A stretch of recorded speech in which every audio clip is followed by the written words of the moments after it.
The worst weather I've ever been in was on my way to a wedding a few months ago.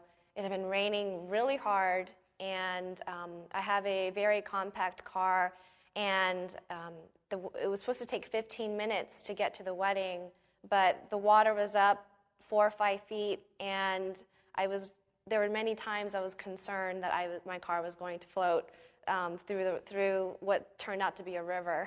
And it was pretty scary and very wet. It was the wettest I've ever seen any road, and it ended up taking an hour to get to the wedding. So that is the worst and wettest weather I've ever been in.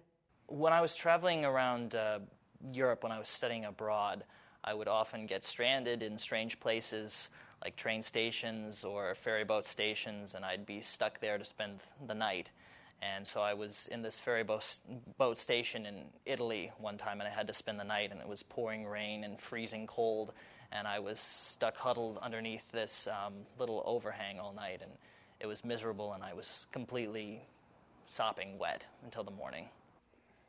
Being a Brazilian, you know, when I was in Brazil, you don't get to see the seasons very often because Brazil is constantly hot all the time, every day, every week, every year. When I moved to the United States, I experienced winter for the first time, and that's when I first saw and was able to touch the snow, because before I only saw it in movies.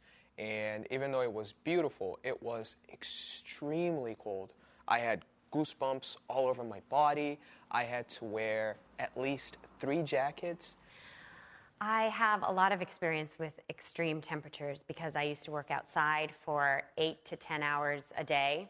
And one day I was working outside in the cold in weather that was way below freezing. And I was shivering so much that I actually pulled a muscle in my neck, and I couldn't move my neck for a couple of days. The hottest weather I've ever experienced was actually this spring in Australia.